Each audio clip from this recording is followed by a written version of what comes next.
everyone, it's Paula from Paula Quilting. Welcome to my channel. So if you've seen my Scrapbuster 19 blog, which is Scrappy 9 patch star blog, you know I finished the quilt along for my quilting group here in Southampton, and now it's time to quilt that quilt. So because all of that quilt is very scrappy, I thought I will do a scrappy quilting. So that's a new thought for me. So I've got all of those colors of the threads, which I don't use anymore so often. So they're lying down in my drawer, and basically they are scraps for me. So I will try to use them in my quilting today. So I will show you how I go about it.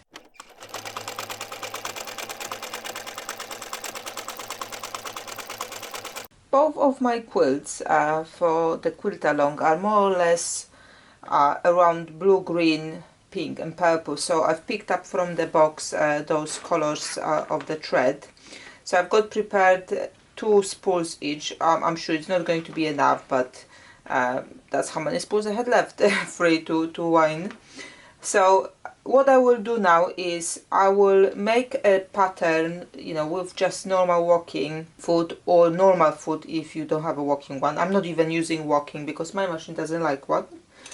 And I will be doing one kind of combined design with 4 threads, which I will obviously show you more detail further. But I will also use different stitch length just to add a little bit more movement there and more design. So for example, I do not know yet which I will go with first, but this I will start with the stitch length 3, this one I will go with 4, this one I will go with 5, and this one maybe 5.5.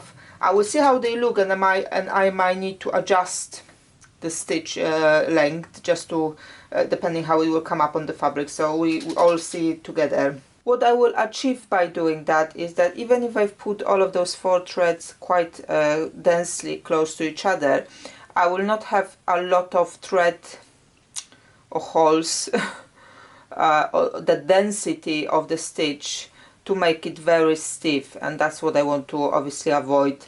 So let me put the first color in and let's get started. Okay, so the first color I will start with, let's go with that purple. I think that should come out nicely. Now you can see that I do not have a walking foot on my machine. I do have one, but I don't, well, not me. My machine doesn't like to use it.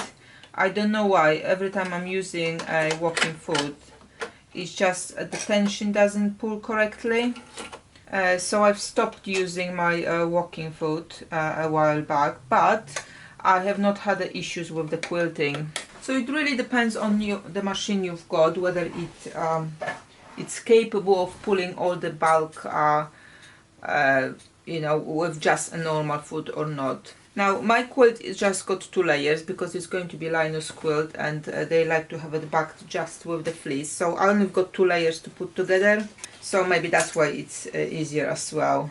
But I did quilt the full normal quilt too, and I didn't have any problems. So just test your machine and see how it works. Right, so I'm going in the middle lengthwise to start my first thread pass.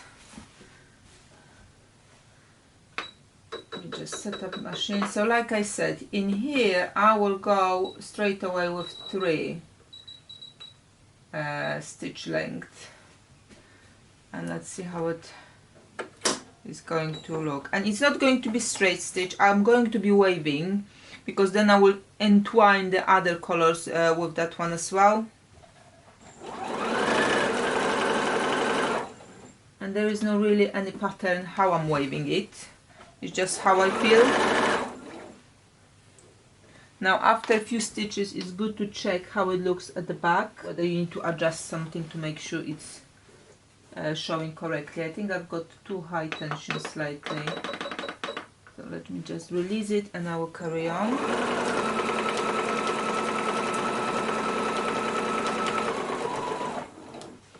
Again, let's have a look. Yep, that looks much better now. and looks fine at the back. So once I've got it all set up, obviously you can use some sort of scraps with a little bit of the same batting to do the testing if you haven't kind of sewn a lot. I am sewing on my machine quite a lot, so I more or less know where I need to set it up as to work, hence I started straight away on the quilt. But I yes definitely would recommend if you're not there yet with knowing your machine so well, just test it on a little bit of scraps. So I think I will need to go with a little bit bigger waves, because if I want to now add a second thread and try to intertwine with it, then I need to have a bigger curve so I can go in between those curves too. It's very outside of my comfort zone with those colorful threads. I do normally use quite a lot of beige or grey, so they kind of blend rather than pop out. But because those quilts were made to be very scrappy, I think adding some extra color with thread will not kind of make it worse. If anything, hopefully it will make it even better. Make sure you adjust your quilt as you go along so nothing hangs too much, because that hanging will make that, you know, that the fabric will kind of pull down. The bottom will be pulled by the dog feet, but the front won't. So just make sure nothing hangs, so nothing pulls the fabric away from the batik.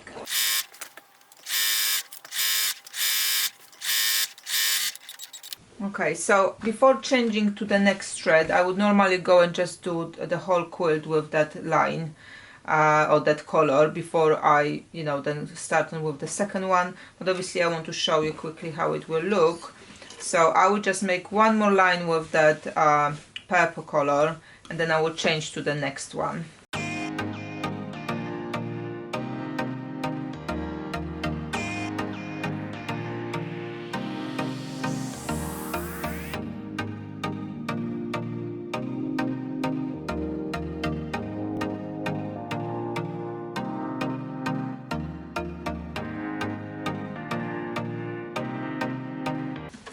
Okay, as you can see, I was trying to avoid unpinning, and I was going along because it goes quicker to do it in one go. And now second, third and the fourth color will be much quicker because I don't have any pins anymore to worry about. I can just, you know, dawdle around. So let me put a pink color now. Again, I wouldn't you know, change them after each pass. I will just finish off the purple first on all of the quilt where I want it, and then I will change the color to the next one. But just for that tutorial, let's do just 2 lines at a time.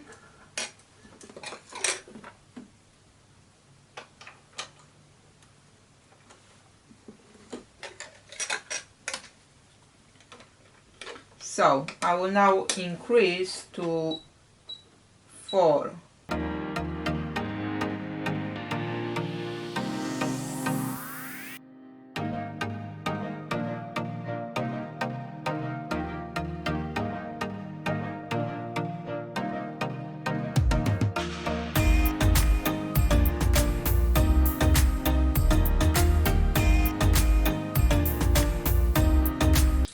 Ready for color number 3. So again, increase the stitch length for another to the next step up, and you just need to check on your own machine what are the best stitch lengths. You may start from 2.5, which is like a standard one, and then go up, depends how many you've got available.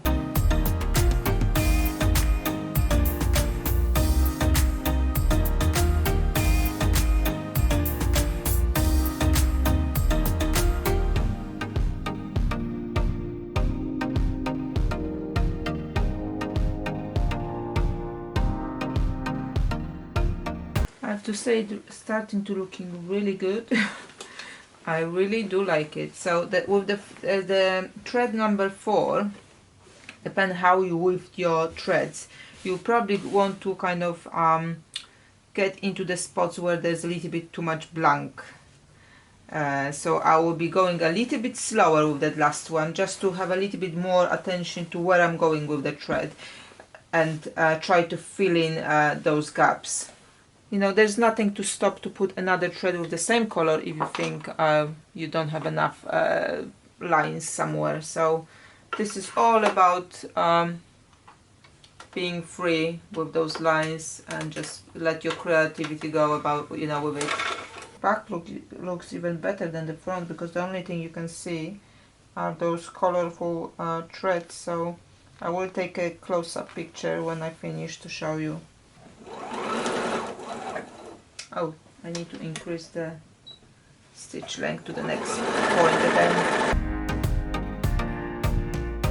And you don't have to increase stitch every time you're changing the thread. If you found one of those lengths, you know, works for you better than others, just stick to it. So maybe you will have just 2 different lengths, or maybe just use one. It's, you know, it's really totally up to you. The whole idea is just to have some fun with the threads.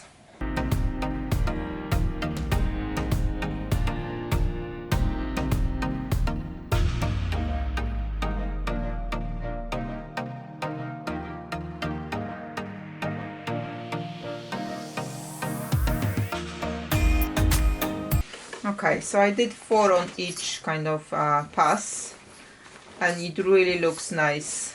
I don't think I'm gonna have to go with the vertical lines anymore. I think this is enough quilting to make it look good. But what I might do, once I finish those 4 colors, if I see there are some spots where I would like to add a little bit more stitching, like there's like a bit here, I might have a look at another color and add it in as well, just to fill in that gap with something, or one of the colors I've chosen already. I will see, but overall it's really looking really good. I'm really happy with the result. And just have a look at the back as well. It really makes pop those colors on that cream fleece. Again, I will take a picture so you can have a look in the close-up. I'm very happy with the results, so I will carry on with both of those quilts, and I will show you at the end how they came out.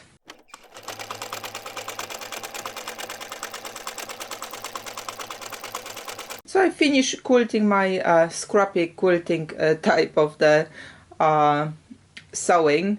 And just have a look at those pictures. It really looks better live than on the pictures. I just couldn't get the pictures to reflect the actual colors, how they look, but I hope you can see it more or less. So I did experiment with those stitch lengths, and finally I decided the one I like the best is 3, 3.5, 4, and some 4.5. I think between 3.5 and 4, those were my favorite ones.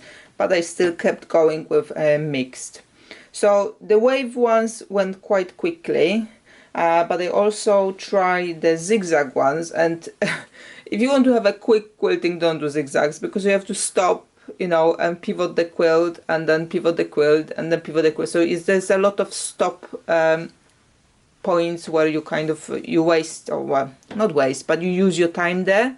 So it's much slower progress. However, the quilting looks really nice too. So if you're looking at the look of the quilt, the zigzags looks much better, I think, maybe even than the wavy ones. So with the zigzag ones, apart of using the stitch length to kind of differentiate a little bit, I also use different size of the zigzags depending on the color, so you can see the result of it as well. Looks pretty cool, but it takes much more time, so just consider that if you're choosing that design pattern. Thank you very much for watching. I hope you enjoyed that quick tutorial about how I quilted my quilts.